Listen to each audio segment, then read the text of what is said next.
Hello everyone, welcome in GS cruise. दोस्तों, इस video के माध्यम से हिस्ट्री में हम मॉडर्न इंडिया को स्टार्ट करने वाले हैं। यूरोपीय कंपनियों के भारत आगमन से आधुनिक भारत की शुरुआत मानी जाती है। इसलिए मॉडर्न इंडिया में हमारा पहला टॉपिक होगा यूरोपीय कंपनियों का आगमन। यह टॉपिक काफ़ी इंपॉर्टेंट है। यहाँ से एग्ज़ाम में फैक्चुअल क्वेश्चंस बनते हैं, इसलिए इस टॉपिक को हम काफ़ी डिटेल में डिस्कस करेंगे। वीडियो को लास्ट तक ज़रूर देखिएगा। तो चलिए वीडियो को स्टार्ट करते हैं। सबसे पहले हम इंडिया और यूरोप की स्थिति को समझ लेते हैं। इससे टॉपिक समझने में आसानी होगी। दोस्तों, इंडिया में मध्यकाल चल रहा था और यूरोप में उसी समय आधुनिक काल चल रहा था। यहाँ पर पुनर्जागरण अपने अंतिम दौर में था और भौगोलिक खोजों की शुरुआत हो चुकी थी। दोस्तों, इंडिया का यूरोप के साथ व्यापार होता रहा है प्राचीन समय से, जिसके साक्ष्य सिंधु घाटी सभ्यता से लेकर बाद के समय से तक मिलते रहे हैं। लेकिन ये सभी व्यापार स्थलीय मार्ग से होते थे, जो कि कुस्तुनतुनिया से होकर गुजरता था, और यह भारत और यूरोप के बीच एकमात्र स्थलीय व्यापारिक मार्ग था। लेकिन 1453 में इसी कुस्तुनतुनिया पर, जो कि तुर्क का एक बड़ा शहर है, जिसका नाम बदलकर 1930 में इस्तांबुल कर दिया गया, इस कुस्तुनतुनिया पर अरबों का आक्रमण और कब्जा होता है, जिससे भारत और यूरोप के बीच जो एकमात्र स्थलीय व्यापारिक मार्ग था यह अवरुद्ध हो जाता है। ऐसे में यूरोप के व्यापारी भारत से व्यापार के लिए समुद्री मार्गों का खोज करने लग जाते हैं। और आप सभी को पता है, इस क्रम में स्पेन के निवासी कोलंबस भारत की खोज के लिए निकलते हैं, लेकिन अमेरिका पहुंचकर अमेरिका की खोज करते हैं। फाइनली पुर्तगाल के निवासी वास्को डी गामा भारत के पश्चिमी तट कालीकट बंदरगाह पर पहुंचते हैं और भारत के लिए समुद्री मार्गों की खोज करते हैं। ब्रिटेन के कैप्टन कुक ऑस्ट्रेलिया की खोज करते हैं। हॉलैंड यानी कि नीदरलैंड के निवासी तस्मानिया और न्यूजीलैंड की खोज करते हैं। तस्मानिया का पुराना नाम वान डीमंस लैंड है और हॉलैंड के निवासियों को डच कहते हैं। एक बार हम इसे वर्ल्ड मैप पर देख लेते हैं। दोस्तों, ये हमारा यूरोप है। यहाँ पर ये आइबेरियन पेनिनसुला है। इसी पर स्पेन और पुर्तगाल देश अवस्थित हैं। स्पेन से कोलंबस निकलता है इंडिया के लिए, लेकिन अमेरिका पहुंचकर अमेरिका की खोज करता है। पुर्तगाल से वास्को डी गामा निकलते हैं, अफ्रीका के केप ऑफ गुड होप होते हुए भारत के पश्चिमी तट पर पहुंचते हैं कालीकट बंदरगाह पर। इसी प्रकार ब्रिटेन से कैप्टन कुक निकलते हैं, ऑस्ट्रेलिया की खोज करते हैं, और नीदरलैंड से तस्मान निकलते हैं, तस्मानिया और न्यूजीलैंड की खोज करते हैं। तस्मानिया और न्यूजीलैंड ऑस्ट्रेलिया के दक्षिण और दक्षिण पूर्व में स्थित द्वीपीय देश हैं। तो इस प्रकार हमने वर्ल्ड मैप पर इनकी स्थितियों को देखा। इसके बाद प्रश्न बनता है भारत में यूरोपीय कंपनियों के आगमन क्रम को लेकर। तो सबसे पहले भारत में पुर्तगाली आए, इसके बाद डच, फिर अंग्रेज, फिर डेनमार्क के निवासी डेनिश, फ्रांसीसी और स्वीडन के निवासी यानी कि स्वीडिश। दोस्तों, पुर्तगाली 1498 में, डच 1595 में, अंग्रेज 1600 में, डेनमार्क 1616 में और फ्रांसीसी 1664 में, और सबसे अंत में 1731 में स्वीडिश भारत में व्यापार करने के उद्देश्य से आए। तो दोस्तों, पुर्तगाल के लोग भारत में आने वाले पहले यूरोपीय थे और 1961 में सबसे अंत में यह जाते भी हैं भारत से। और भारत में आने वाली सबसे अंतिम यूरोपीय कंपनी व्यापार हेतु वह थी स्वीडिश। याद रखेंगे। आगे बढ़ते हैं, एक टेबल के माध्यम से समझते हैं। यहाँ से प्रश्न काफ़ी बनता है। जो यूरोपीय देश भारत आए थे व्यापार के लिए, वह अपनी कंपनी की स्थापना भारत में कब करते हैं और अपना पहला फैक्ट्री कब स्थापित करते हैं, इससे प्रश्न बनता है। पुर्तगाल के लोग अपनी कंपनी की स्थापना 1498 में करते हैं और पहली फैक्ट्री कोचीन में 1503 में स्थापित करते हैं। इसके साथ ही अंग्रेज 1600 में कंपनी की स्थापना करते हैं और सूरत में अपनी पहली फैक्ट्री 1608 में स्थापित करते हैं। यह इनकी अस्थायी फैक्ट्री थी। बाद में 1613 में स्थायी फैक्ट्री स्थापित करते हैं। डच 1602 में कंपनी की स्थापना करते हैं और पहली फैक्ट्री अपनी मसूलीपट्टनम 1605 में स्थापित करते हैं। इसके बाद फ्रांसीसी 1664 में अपनी कंपनी की स्थापना भारत में करते हैं और सूरत में ही 1668 में प्रथम फैक्ट्री को स्थापित करते हैं। अब हम भारत आने वाले यूरोपीय लोगों को देख लेते हैं एक एक करके। पहले हैं पुर्तगाली। तो यह भारत आने वाले पहले यूरोपीय थे। 20 मई 1498 को सर्वप्रथम वास्को डी गामा पुर्तगाली था, भारत आता है, हमने देखा अभी। और यह उत्तमासा अंतरीप होते हुए आता है। उत्तमासा अंतरीप को केप ऑफ गुड होप भी कहते हैं। यह एक गुजराती पथ प्रदर्शक अहमद इब्न मजीद की सहायता से भारत के पश्चिमी तट कालीकट बंदरगाह पहुंचता है। कालीकट पहुंचने पर शासक जमोरीन के द्वारा इसका स्वागत किया जाता है और वास्को डी गामा जब समुद्री मार्ग के द्वारा भारत पहुंचता है तो इसे व्यापार के नए युग का प्रारंभ माना जाता है। दोस्तों, पुर्तगाल के संबंध में कहा जाता है कि यह 3G पैकेज के साथ भारत आए थे। यह क्या है? गॉड, गोल्ड और ग्लोरी, यानी कि यह भारत में धर्म प्रचार प्रसार करना चाहते थे, व्यापार के माध्यम से अधिक लाभ कमाना चाहते थे।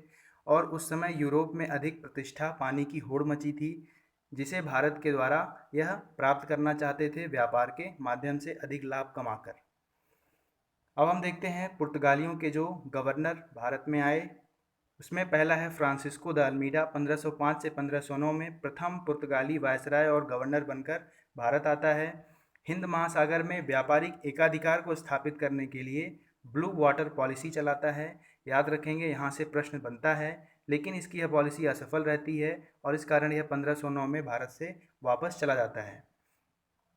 इसके बाद पुर्तगालियों का अगला गवर्नर बनता है अल्फांसो द अल्बुकर्क। 1509 से 1515 तक इसका शासन काल रहता है। पुर्तगाल शक्ति का वास्तविक संस्थापक इसे ही मानते हैं। अभी इसके कुछ कार्यों के द्वारा हम आगे देखेंगे कि किस प्रकार यह पुर्तगालियों का वास्तविक संस्थापक बनता है। दोस्तों, इसने विवाह नीति अपनाया और पुर्तगालियों को भारतीयों से व्यापार करने के लिए विवाह करने के लिए प्रेरित करता है, जिससे भारत में पुर्तगालियों की संख्या बढ़ सके। इसके साथ ही 1510 में बीजापुर अभियान करता है और बीजापुर के शासक आदिल शाह को पराजित करके गोवा को विजित करता है और पुर्तगालियों के द्वारा यह गोवा 1961 तक कब्जे में ली जाती है और 1961 में यह आज़ाद पुर्तगालियों के द्वारा कर दिया जाता है। इसके साथ ही अल्बुकर्क ने 1511 में दक्षिण पूर्व एशिया की महत्वपूर्ण व्यापारिक मंडी मलक्का और 1515 में फारस की खाड़ी हारमूज पर कब्जा कर लेता है, जो कि व्यापारिक दृष्टि से काफ़ी महत्वपूर्ण जल संधियाँ हैं। एक बार इसे हम वर्ल्ड मैप पर देख लेते हैं। दोस्तों, सुमात्रा और सिंगापुर के ठीक बीच में स्ट्रेट ऑफ मलक्का है और ईरान और अरब प्रायद्वीप के ठीक बीच में स्ट्रेट ऑफ हारमूज है। जल संधियाँ हैं, यह व्यापारिक दृष्टि से काफ़ी महत्वपूर्ण रही हैं। वर्तमान में भी इनका काफ़ी महत्व है व्यापारिक दृष्टि से। अल्बुकर्क के द्वारा इन पर कब्जा स्थापित कर लिया जाता है। इस प्रकार अल्बुकर्क भारत में अपनी व्यापारिक स्थिति को मजबूत करने का प्रयास करता है। साथ ही भारत में प्रथम यूरोपीय दुर्ग, या कहें कि पुर्तगालियों के प्रथम दुर्ग का निर्माण अल्बुकर्क के द्वारा ही 1503 में किया गया था। यहाँ से प्रश्न बन सकता है, भारत में प्रथम यूरोपीय दुर्ग पुर्तगालियों के द्वारा ही निर्मित किया गया था 1503 में अल्बुकर्क के द्वारा। इसके बाद नीनो डी कुन्हा अगला प्रमुख पुर्तगाली गवर्नर रहता है। इसी के द्वारा कार्यालय क्षेत्र व राजधानी गोवा को बनाया जाता है और इसी के समय 1535 में दीव और 1559 में दमन पर कब्जा पुर्तगालियों का बनाया जाता है और यह दोनों गोवा के साथ ही 1961 में भारत में मिलाए जाते हैं। तब तक पुर्तगालियों का इन पर कब्जा रहता है। मार्टिन अल्फांसो डिसूजा 1590 में पुर्तगालियों का गवर्नर बनता है, महत्वपूर्ण है, समझ लेते हैं। ईसाई संत फ्रांसिस्को जेवियर इसके साथ आते हैं और गोवा में मछुआरों को ईसाई धर्म अपनाने के लिए प्रेरित करते हैं। ईसाई धर्म प्रचार प्रसार करना इनका कार्य था। इसके बाद समझते हैं दोस्तों, पुर्तगालियों ने अपने समुद्री साम्राज्य को स्तादो द इंडिया नाम दिया था और इस समुद्री साम्राज्य में प्रवेश करने वाले प्रत्येक जहाज को एक प्रकार का कर कार्टज देना पड़ता था। यह एक परमिट था। अकबर के द्वारा भी यह कर पुर्तगालियों को दिया जाता था। पुर्तगालियों की कुछ देन है भारत को, समझ लेते हैं। लाल मिर्च, काली मिर्च और तंबाकू की खेती पुर्तगालियों की ही देन है। इसके साथ ही जहाज निर्माण और प्रिंटिंग प्रेस तकनीकी भी भारत को पुर्तगालियों ने दिया था और पहली प्रिंटिंग प्रेस भी पुर्तगालियों के द्वारा भारत में स्थापित की जाती है। इसके साथ ही कुछ अन्य तथ्य हैं, समझ लेते हैं। बंगाल में पुर्तगालियों के द्वारा स्थापित पहली फैक्ट्री हुगली में थी और इसी हुगली को यह समुद्री लूटपाट के लिए प्रयोग करते थे। दोस्तों, पौंडीचेरी पर कब्जा करने वाले पहले यूरोपीय भी यही थे 1793 ईस्वी में। 1947 और 1961। दोस्तों, प्रश्न बनता है कि भारत की स्वतंत्रता के समय और गोवा की स्वतंत्रता के समय पुर्तगाली गवर्नर जनरल कौन था? तो 1947 में पुर्तगाली गवर्नर जनरल था जोसे फेरेरा बोस्सा और 1961 जब गोवा आज़ाद हुआ तो उस समय पुर्तगाली गवर्नर जनरल मैनुअल एंटोनियो वस्सालो ए सिल्वा था। इसके बाद पुर्तगालियों के बाद हम डचों को देखते हैं। इसमें कार्नेवालिस हाउटमैन काफ़ी प्रमुख है। डचों का उद्देश्य भारत आने का वस्त्र व्यापार था। इनका जो प्रमुख व्यापार था वह इंडोनेशिया से हुआ करता था। भारत एकमात्र कड़ी थी। दोस्तों, कहा जाता है कि जहां एक ओर पुर्तगालियों ने भारत के मसालों को विश्व में पहचान दी, वहीं भारत के वस्त्र व्यापार को डचों ने विश्व में पहचान दी। इसके साथ ही प्रश्न बनता है कि कोच्चि में फोर्ट विलियम का निर्माण किनके द्वारा कराया गया? तो डचों के द्वारा। दोस्तों, एक फोर्ट विलियम कलकत्ता में भी है जो कि ब्रिटिशर्स का मुख्य केंद्र रहा है, लेकिन यह फोर्ट विलियम डचों के द्वारा निर्मित कराया गया था। इसे बाद में कालीकट के जमोरिन शासक के द्वारा अपने कब्जे में ले लिया गया था और जमोरिन को हरा करके टीपू सुल्तान ने इसे अपने कब्जे में लेकर इसका नाम टीपू फोर्ट रखा। दोस्तों, अंग्रेजों और डचों के बीच 1759 में वेदरा का युद्ध बंगाल में होता है और अंग्रेज डचों को पूरी तरीके से, बहुत बुरी तरीके से यहाँ पे पराजित कर देते हैं। अब आते हैं अंग्रेजों पर, समझ लेते हैं। 1599 में इंग्लैंड में एक मर्चेंट एडवेंचर नाम का दल था जिसने अंग्रेजी ईस्ट इंडिया कंपनी की स्थापना की। दोस्तों, इसका नाम 1833 के एक्ट से नाम रखा गया ईस्ट इंडिया कंपनी। इससे पहले इसका नाम the governor and company of merchant trading into the East Indies की स्थापना की जाती है इस नाम से। याद रखेंगे। 1599 में प्रथम अंग्रेज व्यापारी जॉन मिल्डन हॉल भारत आता है। यहाँ से प्रश्न बनता है कि प्रथम अंग्रेज व्यापारी कौन था जो भारत आता है? तो जॉन मिल्डन हॉल। 31 दिसंबर 1600 को महारानी एलिजाबेथ के द्वारा ईस्ट इंडिया कंपनी को पूर्व के साथ 15 वर्षों के लिए व्यापार हेतु अधिकार पत्र जारी किया जाता है और इस समय भारत का जो शासक था वह अकबर महान। 1593 ईस्वी में लीवेंट नाम की ब्रिटिश कंपनी को स्थल मार्ग से व्यापार करने के लिए व्यापार का अधिकार पत्र प्राप्त होता है। इसके बाद आपने सुना होगा कैप्टन हॉकिंस 1609 में जहांगीर दरबार में पहुंचते हैं व्यापार के उद्देश्य से अनुमति प्राप्त करने हेतु, लेकिन अपने उद्देश्य में असफल रहते हैं। इसके बाद टॉमस रो 1615 में जहांगीर दरबार में पहुंचते हैं और कई स्थानों पर कारखाना स्थापित करने की अनुमति प्राप्त करके सफलतापूर्वक वापस आते हैं। 1632 में गोलकुंडा सुल्तान सुनहरा फरमान जारी करते हैं और 500 बेगड़ा सालाना दे करके गोलकुंडा साम्राज्य के सभी बंदरगाहों पर स्वतंत्रतापूर्वक व्यापार करने का अधिकार ब्रिटिशर्स को देते हैं। 1639 में चंद्रगिरी के राजा से मद्रास पट्टे पर ब्रिटिशर्स लेते हैं और वहीं पर फोर्ट सेंट जॉर्ज का निर्माण करते हैं और बाद में कोरोमंडल तट पर अंग्रेजों का यही मुख्यालय बनकर के सामने आता है। इसके बाद पुर्तगाली और अंग्रेज दोनों डचों के शत्रु थे और इस प्रकार पुर्तगाली और अंग्रेज एक साथ आते हैं। ऐसे में संबंध को बढ़ाने के लिए ब्रिटिश राजकुमार चार्ल्स द्वितीय और पुर्तगाल की राजकुमारी कैथरीन एक दूसरे से विवाह करते हैं 1661 ईस्वी में। इस प्रकार पुर्तगालियों के द्वारा मुंबई ब्रिटिश कंपनी को 1668 में गिफ्ट के रूप में, उपहार के रूप में दे दी जाती है 10 पाउंड वार्षिक किराए पर। 1668 में औरंगजेब और अंग्रेज गवर्नर सर जॉन चाइल्ड के बीच युद्ध भी होता है, लेकिन एक संधि के पश्चात पुनः व्यापार के बीच प्रारंभ हो जाता है और इस प्रकार 1757 में प्लासी का युद्ध होता है जिससे अंग्रेज अपनी भारत में राजनीतिक स्थिति को मजबूत करते हैं और 1764 के बक्सर युद्ध के बाद भारत में कोई ऐसी राजनीतिक शक्ति बचती ही नहीं है जो अंग्रेजों का दृढ़तापूर्वक सामना कर सके और इस प्रकार कई महत्वपूर्ण युद्ध और संधियों के द्वारा अंग्रेज भारत पर 1947 तक लगभग 200 वर्षों तक शासन करते हैं।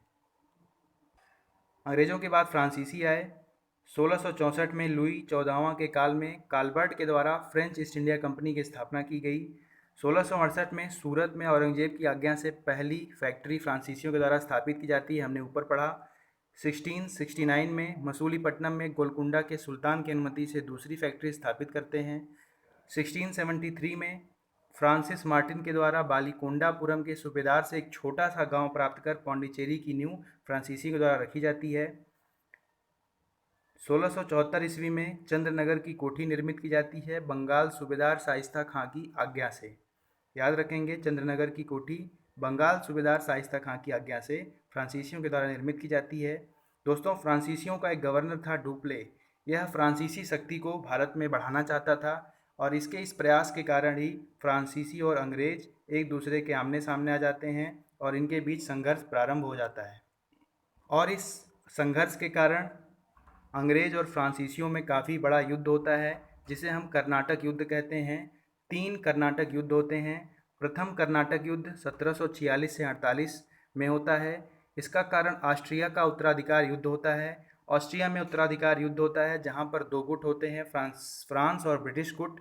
ऐसे में भारत में भी इसकी लपटें आती हैं और भारत में भी ब्रिटिश और फ्रांसीसी एक दूसरे से युद्ध करने लगते हैं। 1748 में ए ला सापेल की संधि से यह युद्ध समाप्त होता है। डुप्ले व लॉ ब्रूडैने फ्रांसीसी गवर्नर थे और लॉ ब्रूडैने मॉरिशस फ्रेंच गवर्नर था। यह सभी मद्रास को ब्रिटिश कब्जे से छीनना चाहते थे। दोस्तों, एक प्रश्न बनता है, सेंट थॉम का युद्ध किस कर्नाटक युद्ध के समय हुआ था? तो प्रथम कर्नाटक युद्ध के समय सेंट थॉम युद्ध हुआ था। द्वितीय युद्ध 1749 से 54 के बीच कर्नाटक युद्ध द्वितीय 1749 से 54 के बीच हैदराबाद व कर्नाटक उत्तराधिकार का युद्ध हुआ था। इसी को अंबूर का युद्ध कहते हैं। तो इसमें हैदराबाद के लिए और कर्नाटक के लिए ब्रिटिश और फ्रेंच का 2 गुट बन गया था, जिस कारण पुनः ये दोनों एक दूसरे के सामने आ जाते हैं और ऐसे में फिर से युद्ध की स्थिति बन जाती है और पौंडीचेरी की संधि 1755 में होती है और इसके द्वारा द्वितीय कर्नाटक युद्ध समाप्त होता है। इसके बाद तृतीय युद्ध सप्तवर्षीय युद्ध यूरोप में चलता है और इसी का परिणाम रहता है कि भारत में भी ब्रिटिश और फ्रांसीसी एक दूसरे के आमने सामने हो जाते हैं और युद्ध की स्थिति बनाती है। यह युद्ध 1756 से 63 के बीच 7 वर्षों तक चलता है। इसी के बीच वांडीवास होता है जिसमें अंग्रेज भारत में फ्रांसीसियों को बुरी तरीके से पराजित करते हैं और फ्रांसीसियों का भारत से समाप्ति कर देते हैं। तृतीय कर्नाटक युद्ध पेरिस की संधि यूरोप में 1763 में होती है और उसी के बाद भारत में भी ये युद्ध समाप्त हो जाता है। तो इस प्रकार से हमने अंग्रेज और फ्रांसीसियों के बीच कर्नाटक युद्ध को समझा। इसे हम एक प्रकार से समझ सकते हैं, इनकी संधियों को ए पा पे, इस ट्रिक से हम इसे याद कर सकते हैं। ए ला सापेल पौंडीचेरी की संधि और पेरिस की संधि। प्रथम युद्ध के अंतिम वर्ष में ही ए ला सापेल की संधि होती है और 1755 में द्वितीय युद्ध के लिए पौंडीचेरी की संधि होती है और तृतीय युद्ध 1763 समाप्त होता है और इसी में पेरिस की संधि होती है। इस प्रकार से आप संधियों को भी आसानी से याद कर सकते हैं। इस प्रकार से हमने मॉडर्न इंडिया के एक महत्वपूर्ण टॉपिक यूरोपीय कंपनियों का आगमन को कवर किया। दोस्तों, यह सीरीज़ आगे तेज़ी से आने वाली है। वीडियो पसंद आए तो वीडियो को लाइक करें। जो भी हमारे दोस्त चैनल पर नए हों, चैनल को सब्सक्राइब करें। जीएस की वीडियोस अपलोड की जा रही हैं, इसलिए वीडियो अपडेट पाने के लिए बेल आइकन ज़रूर प्रेस करें, जिससे आपको नोटिफिकेशंस समय समय पर मिलती रहें। मिलते हैं अगले वीडियो में नए टॉपिक के साथ। Thanks for watching.